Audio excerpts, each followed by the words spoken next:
Welcome. It's an amazing morning in Austin, Texas, and afternoon in Berlin, Germany. And I'm here with my friend, Christopher Avery, friend and mentor and, well, guide into leadership and responsibility. I want to continue a thing that I've started a while ago, a series of video conversations called Leadership Nuggets. And since so much of my work and so much of my inspiration about leadership has come from you, it's a great chance to start these conversations with you. And I look forward to having more with you because I know that that's not going to be done in one conversation. So how did this whole responsibility and leadership thing start for you? I do not actually know if your focus on responsibility and your curiosity and discovery of the responsibility process started from a leadership perspective, or if you started with responsibility and then discovered that it was a great leadership gift as your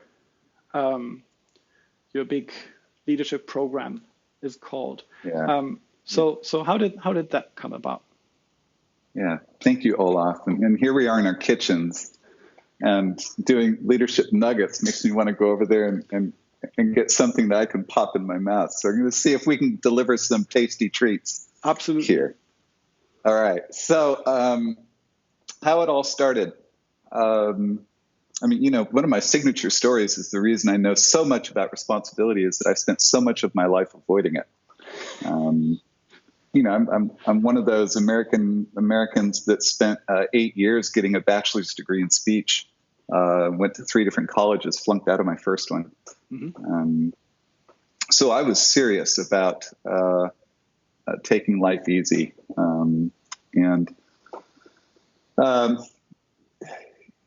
So what happened was that finally in my PhD program, I woke up and became a serious scholar. And I looked at the career opportunities, and for some reason, I did not want to be a tenure track professor. I thought universities were probably the most politicized environments on the planet. I'd rather work in corporate America, I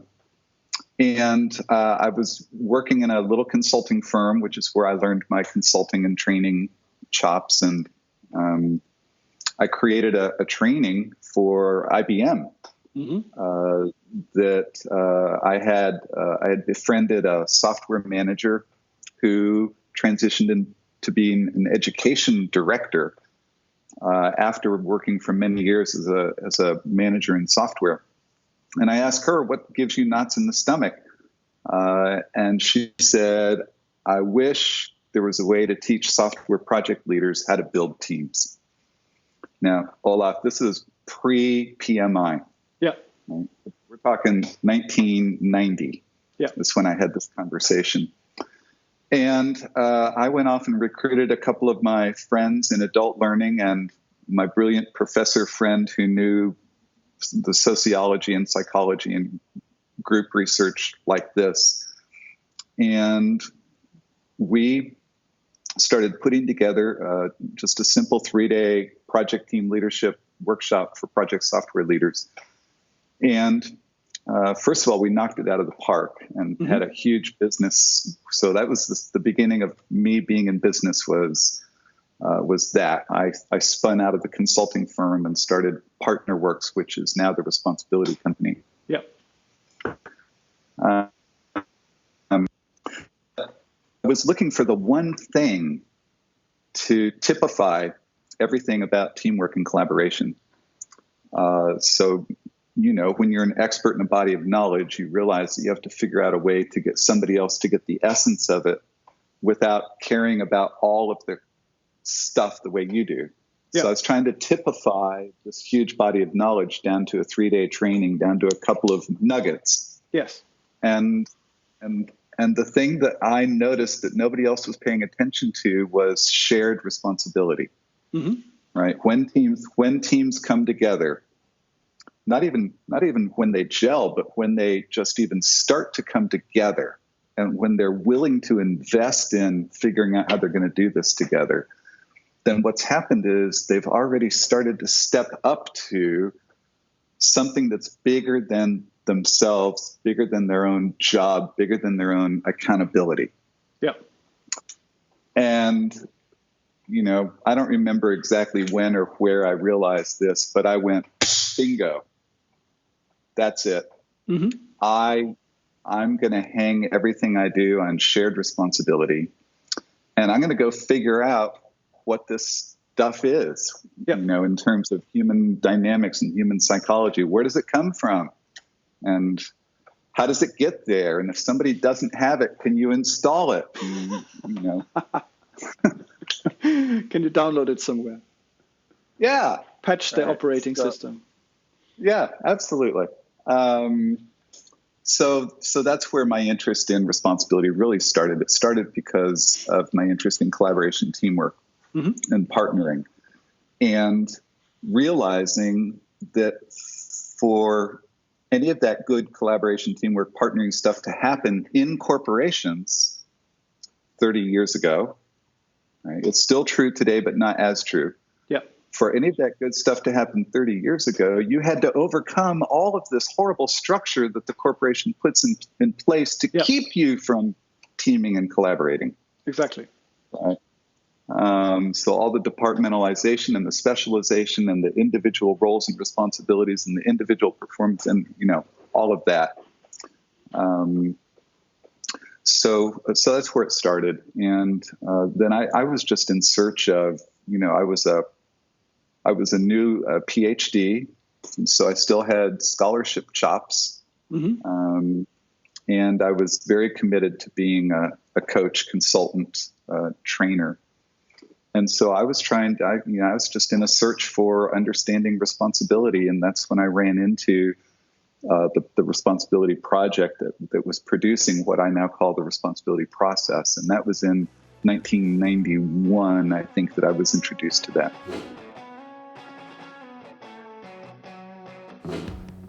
Thank you for taking the time to watch this interview. I want to take the chance to inform you about my current leadership offerings.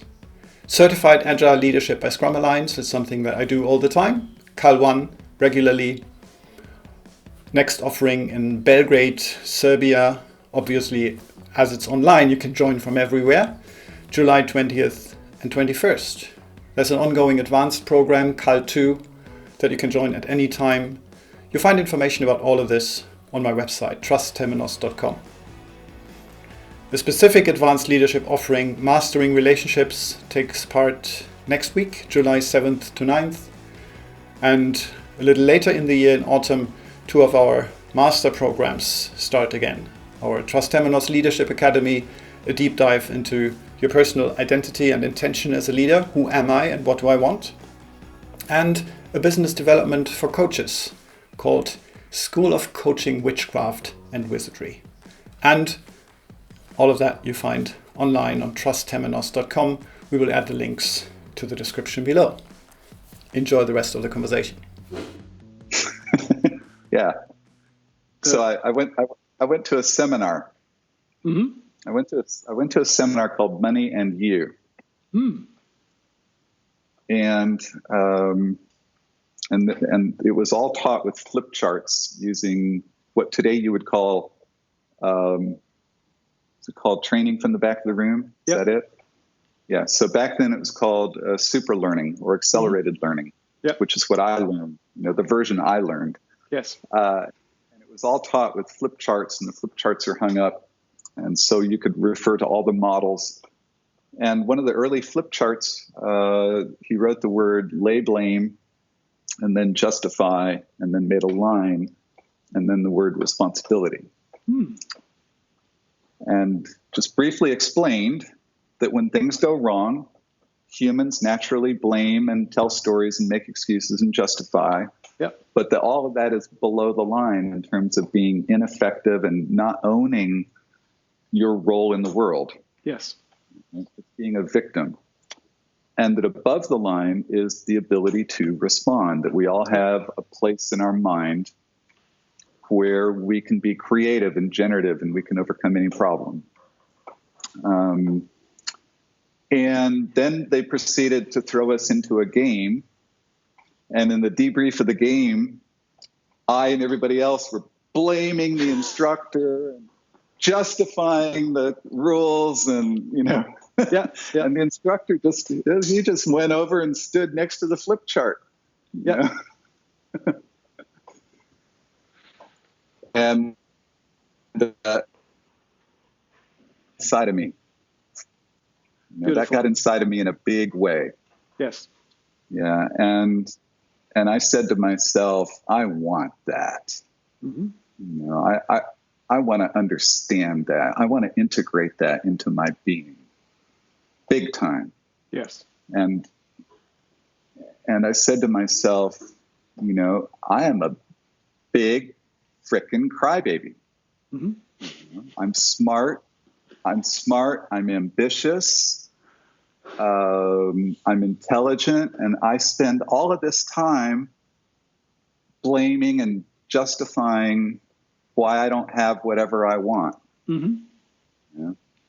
And what if I could just spend a little less time in blame and justify, and maybe I'd spend a little more time in that creative part of my mind, that part that's connected and plugged in and tapping into my genius and my inspiration. If I could just spend, what if I could transfer 1% from below the line to above the line every month, every 3 months, grow at 4% utilization a year. Wow. Yeah. That'd be pretty cool. So that was it. I was sold.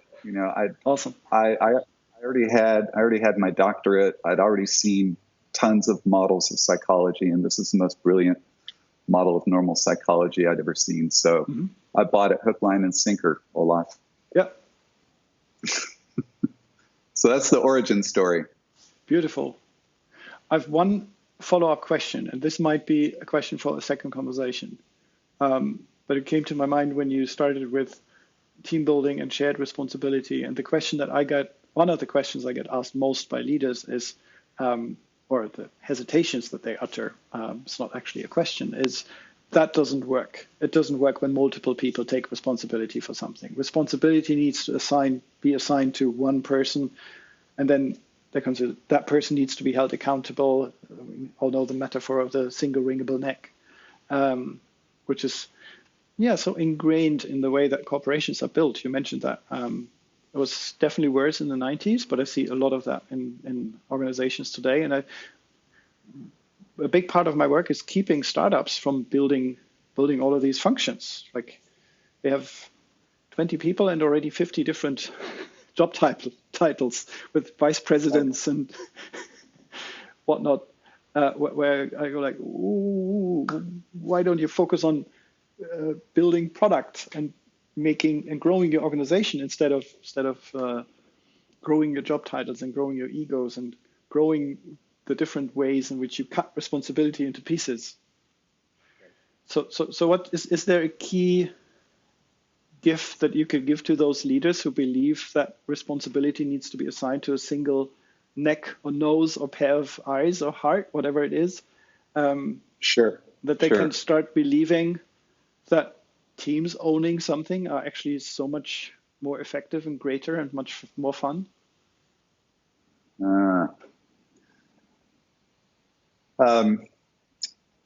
So for me, helping a manager understand that teams can be more effective and more fun is maybe a little bit different than the difference between responsibility and delegation or accountability. Mm-hmm. So if I'm trying to help an executive or a manager move from or move into